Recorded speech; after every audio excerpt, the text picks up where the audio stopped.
The soles of the feet meet cold stone. The air smells of damp earth and the sharp, thin scent of wood smoke from a hearth that did not fully die. The morning chill is constant.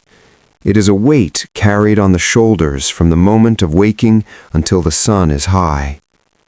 A man moves because he must. He reaches for his tunic in the dark. The fabric is rough, stiffened by the salt of yesterday's sweat and the moisture of the room. There is no sound yet from the village, only the soft shifting of straw and the distant muffled lowing of a beast in the stall. His hands are thick. The skin is mapped with small scars and ingrained with the dark soil that no amount of water truly clears. These hands do not seek to change the world. They seek the grain, the wood, and the tool. The floor is cold. The walls are cold. He does not shiver. Shivering is for those surprised by the weather, and he has known this cold every day of his life. It is simply there, like the roof or the door. He kneels by the hearth to find the amber glow beneath the gray. He breathes into the ash. History is often told in the names of those who sat on thrones and signed parchments, but the world was built by those who woke before the light to tend a fire that would only last the day. The smoke rises. It catches in the throat. He stands and waits for the first bell. It will call him to the fields, as it called his father and his father's father. There is no record of his thoughts. There is only the rhythm of his breathing in the quiet. The light begins to gray the window. It is time to begin. The bell rings. It is not a summons to wander, but a signal for the body to return to the earth. The wood of the plough handle is smooth, polished by years of palms pressing against grain. The frost underfoot does not crack, it gives. Each step into the furrow is the same length as the one taken yesterday. The horse breathes heavy plumes into the air. Its warmth is the only heat in the open field, a damp musk of wet hair and old hay. The man follows. He does not look to the horizon or the sky. He looks at the soil turning over, black and heavy, revealing the stones that must be gathered by hand. Repetition is the language of the living. To sow is to bend, to harvest is to bend, to live is to endure the slow ache that settles in the small of the back by midday. It is a quiet pain, familiar as a brother. It is not questioned. The sun moves, but the work does not change. There is no haste in his movements. Haste wastes the strength needed for the hours that remain before dusk. He stops to drink. The water is flat and tastes of the wooden skin that holds it. He wipes his mouth with the back of a hand that is cracked from the wind. He looks at the dirt beneath his nails and sees the land he belongs to. The Lord owns the field, the priest owns the soul, but the man owns the fatigue. It is his only true possession.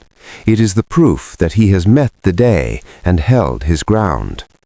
As the light begins to lean, the shadows of the trees stretch across the clods of earth.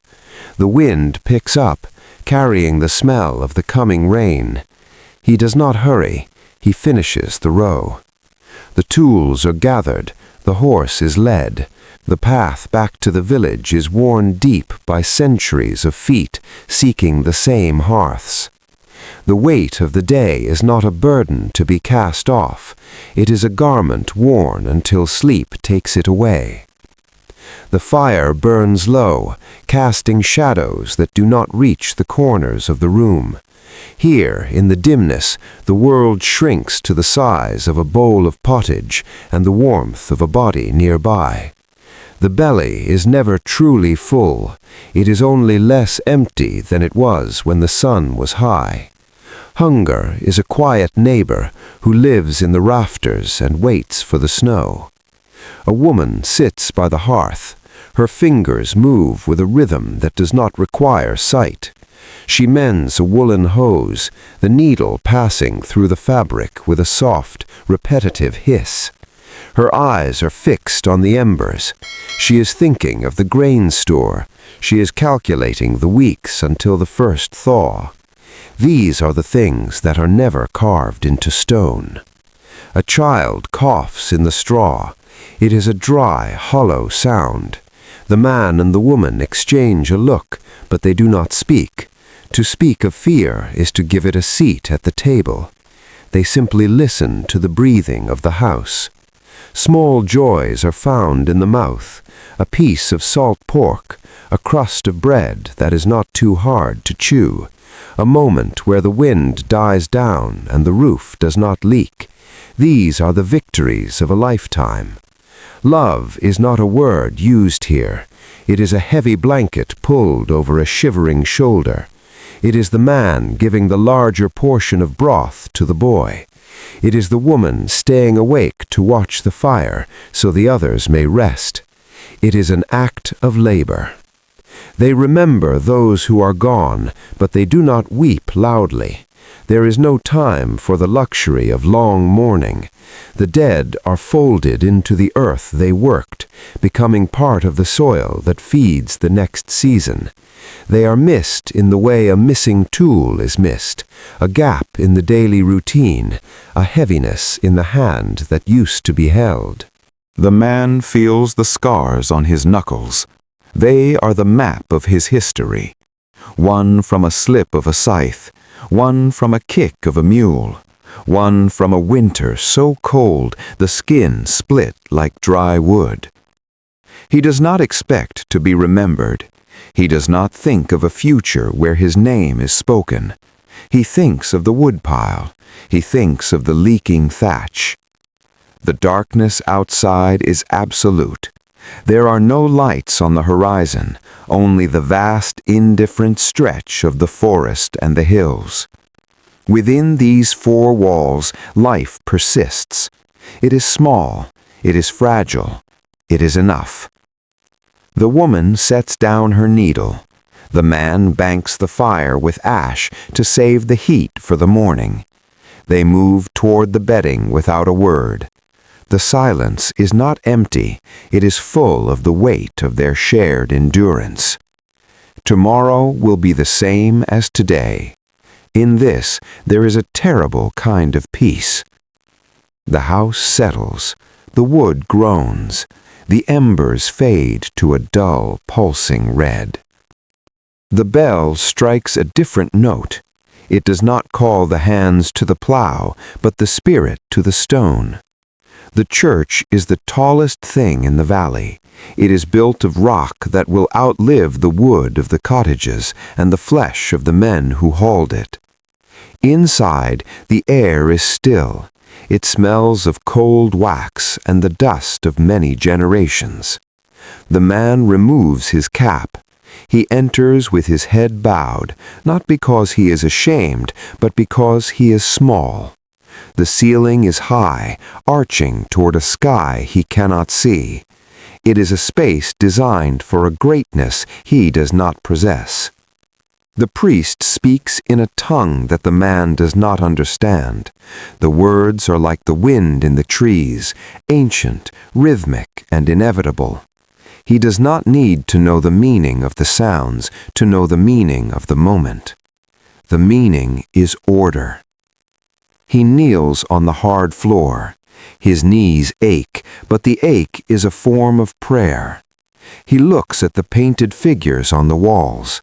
They are stiff and golden, their eyes wide and unblinking. They have seen his father kneel here. They will see his son kneel here. God is not a distant thought. God is the reason the rain falls. God is the reason the blight takes the rye. God is the provider of the strength to wake and the quiet of the grave. There is no why in this world. There is only thy will. When the pestilence comes, he prays. When the harvest is thin, he prays. When the sun shines on the ripening wheat, he prays. It is not an exchange, it is a recognition of his place in the ladder of the world. He is above the beast and below the angel. He is exactly where he was intended to be. The incense rises. It is a thin blue line of smoke seeking the rafters. It carries with it the silent pleas of the village, the mother praying for the child's fever to break, the farmer praying for the frost to hold off, the old man praying for a quick end. The service ends. The heavy oak doors groan open, letting in the gray light of the afternoon. The man steps back out into the mud. The transition is seamless. The sacred and the dirt are not separate worlds. They are the same world seen through different eyes. He carries the stillness of the stone back to the labor of the field. The bells mark the passage of his life. They ring for his baptism. They ring for his wedding. They will ring for his passing. In between those rings, they tell him when to eat and when to rest. He does not need a clock. He has the pulse of the bell.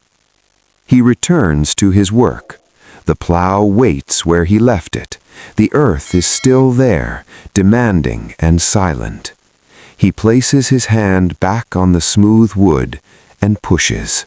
The divine is not found in the clouds today. It is found in the resistance of the soil and the ability to continue. The wind does not break the oak, it bends it year after year until the wood is shaped by the very thing that sought to push it down. In the village, there is no word for ambition. There is only the word for today. Strength is not a sudden burst of courage on a battlefield. It is the ability to look at a winter that has outlasted the woodpile and find a way to stay warm. The man sits on a bench outside his door. The sun is setting, casting a long, pale shadow across the dirt path.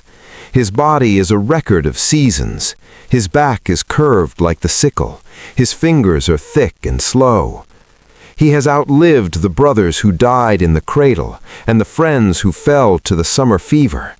He does not feel like a victor. He feels like a survivor.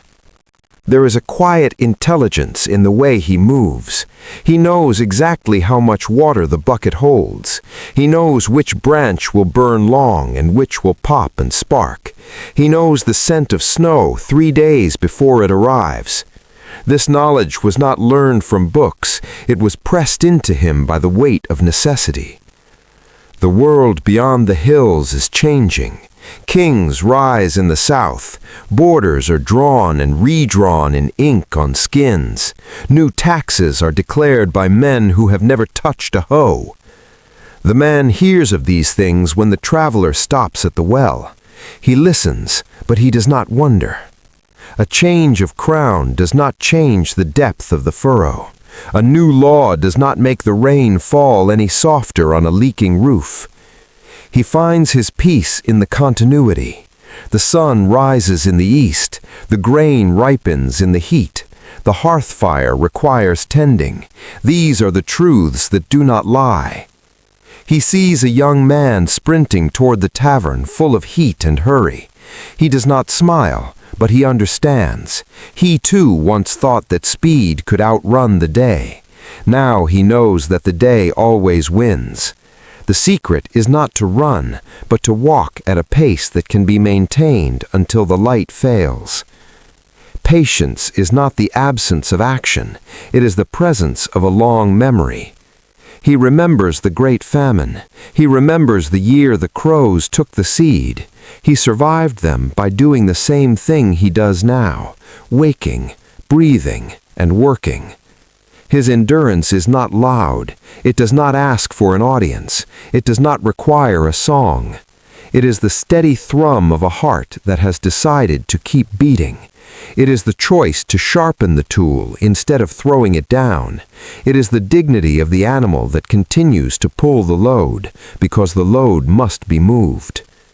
The modern world will one day call this time dark. They will look at his life and see only the dirt and the toil. They will miss the grace of the rhythm. They will miss the strength of a soul that required nothing more than the sun and a place to stand. He stands up. His joints creak like the door of the barn. He goes inside. The soup is thin, but it is warm. He eats slowly, savoring the heat. He is not a hero. He is a man who remained. The man fades into the shadow of the doorway. The fire is a final spark in the black of the room. Then it is ash. His name is not in the parish book. His voice was never caught by the ear of a scribe. He is a ghost, made of the very dust we walk upon. History is a heavy tapestry, but it is woven from the threads of those who thought themselves invisible. We look back and see a distance. We see the armor of the knight and the crown of the queen. We see the stone cathedrals and the ruined walls of forts.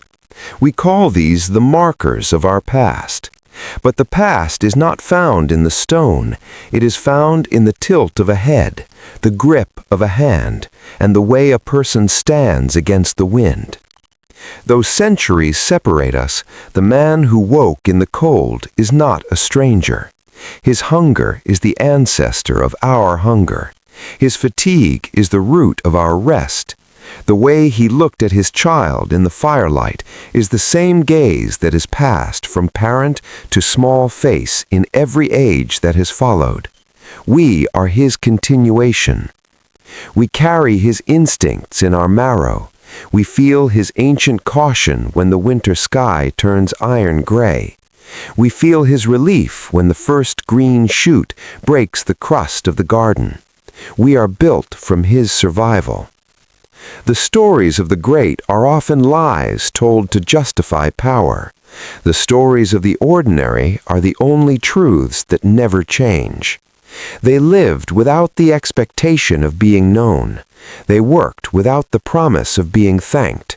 They endured because life is its own purpose. There is a profound dignity in a life lived for the sake of the next. To plant a tree whose shade you will never sit under. To dig a well you will not live to drink from. To maintain a world so that a son may find it whole. This is the quiet history of the world. It is a story told in bread, in wool, and in the steady pulse of the seasons. The traveler moves on. The village grows silent under the stars. The man is gone, but the path he walked is still there, pressed into the earth by 1,000 years of feet. We do not study him to learn facts. We remember him to find ourselves. The past is not a dead thing. It is a breathing presence.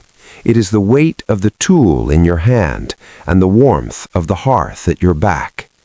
The story does not end. It only changes hands. The bells have stopped ringing. The night is deep. In the silence, the heart of the past continues to beat, steady and slow, waiting for us to listen. If stories like this matter to you, stories of ordinary lives that built the world we live in, then stay with this channel. More of these quiet histories are still waiting to be told. Give this video a like to support us, and ensure you share this medieval life with your friends and families. See you in our next story.